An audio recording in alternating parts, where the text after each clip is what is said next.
আপনি নতুন করে আমির নির্বাচিত হয়েছেন, আপনার অনুভূতি জানতে চাই। আর গতকালকে বিএনপি তাদের দলীয় মনোনয়ন ঘোষণা করেছে বিভিন্ন সংগঠনের, আপনারা কবে করতে যাচ্ছেন? প্রথম প্রশ্ন হলো, আমি আমির নির্বাচিত হয়েছি না, আমি আমির নির্বাচিত হইনি। আমার সহকর্মীরা আমার উপর একটা দায়িত্বের ভার অর্পণ করেছে। এই দায়িত্বটা বড় ভারী। আপনারা দোয়া করবেন দেশ এবং দিনের জন্য, এই দায়িত্ব পালনে আল্লাহ যেন আমাকে সাহায্য করেন। আর পাশাপাশি আমি আপনাদেরও সহযোগিতা চাই।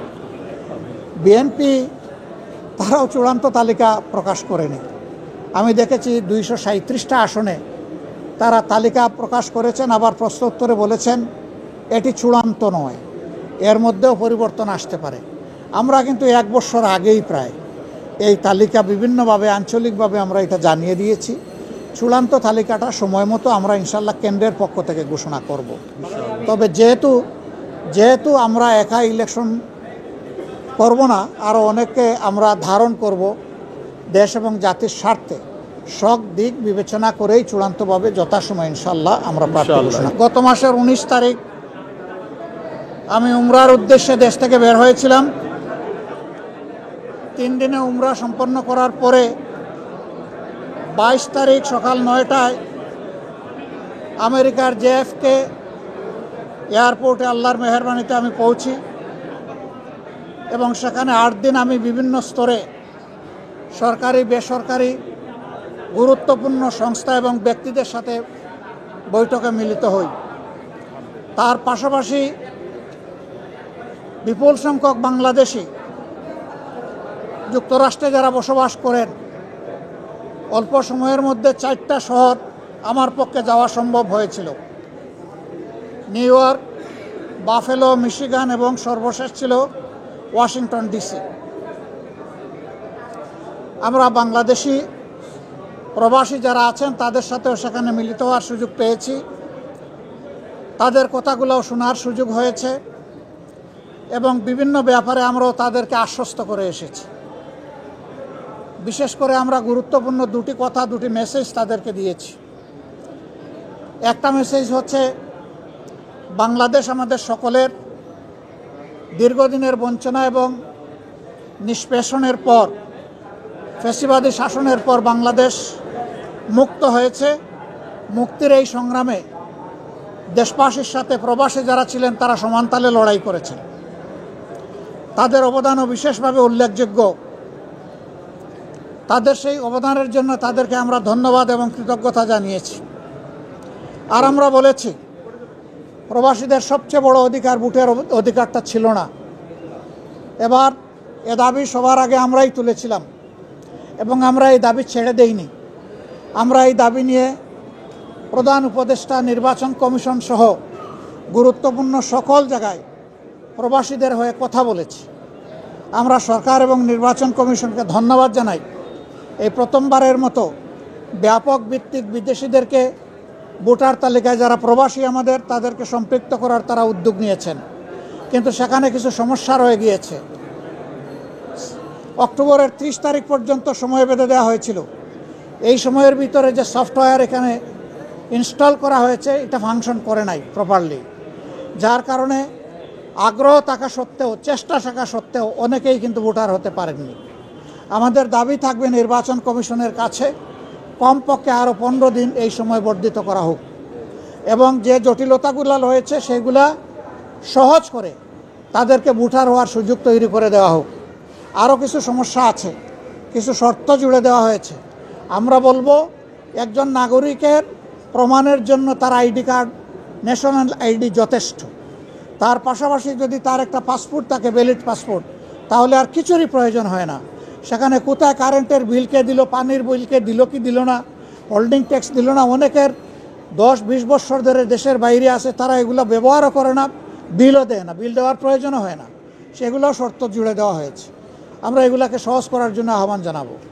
এর পাশাপাশি আরেকটা মেসেজ আমরা তাদেরকে দিয়েছি, তাদের দায়িত্ব শুধু দেশকে দেওয়া নয়, দেশের দায়িত্ব তাদেরকে সম্মান দেওয়া এবং মিলেমিশে দেশে প্রবাসে নিবাসে যারা আছেন আমরা সবাই মিলে সবগুলো হাত একত্রিত করে সবগুলা মেধাকে এক কেন্দ্রে এনে আমরা আমাদের দেশকে নিয়ে ইনশাআল্লাহ আগামীতে সামনে আগাতে চাই।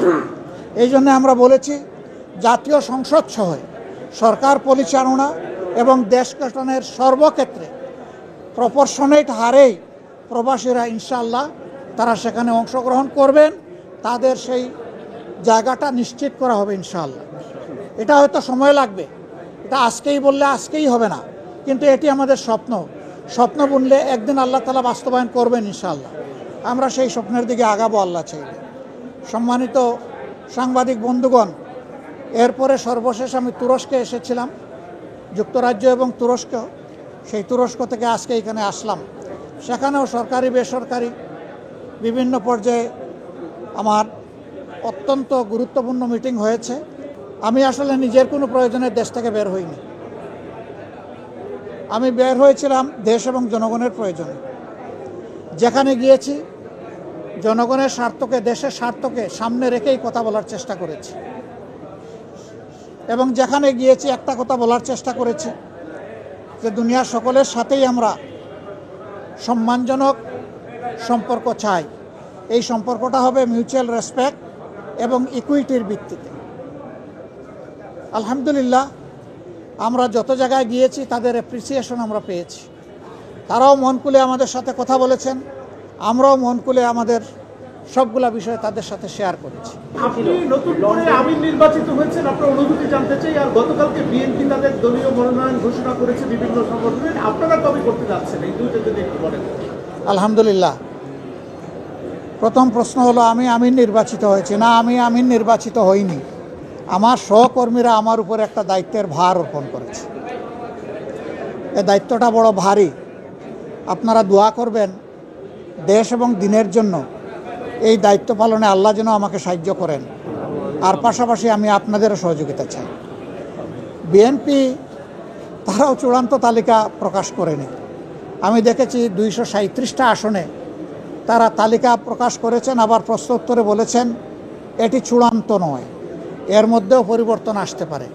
আমরা কিন্তু 1 বছর আগেই প্রায় এই তালিকা বিভিন্নভাবে আঞ্চলিকভাবে আমরা এটা জানিয়ে দিয়েছি।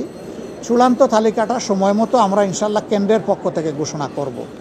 তবে যেহেতু আমরা একা ইলেকশন করব না, আরও অনেককে আমরা ধারণ করব, দেশ এবং জাতির স্বার্থে সব দিক বিবেচনা করেই চূড়ান্তভাবে যথাসময় ইনশাল্লাহ আমরা প্রার্থী ঘোষণা করব।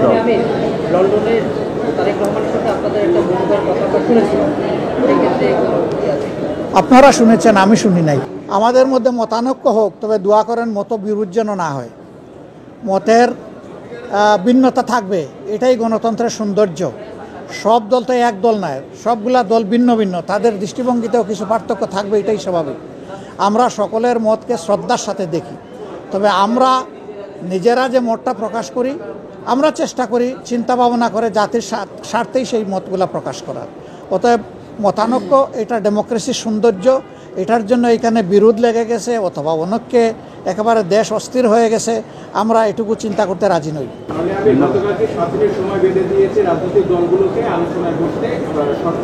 না, ওনারা বেঁধে দেয়নি, আমি এটাও শুনেছি ভালো করে। ওনারা অনুরোধ করেছে যে 1 সপ্তাহ সময়ের ভিতরে রাজনৈতিক দলগুলা বসে যদি একটা কনসেনসাসে পৌঁছতে পারে সরকারের জন্য এটা ভালো। এবং আমরাই সবার আগে আমাদের পক্ষ থেকে আমাদের নায়েবে আমির আহ্বান জানিয়েছেন যে আসুন আমরা খোলামেলা আলোচনা করে আমরা এই কি বলে সমাধানে পৌঁছি দেশ এবং জাতির স্বার্থে।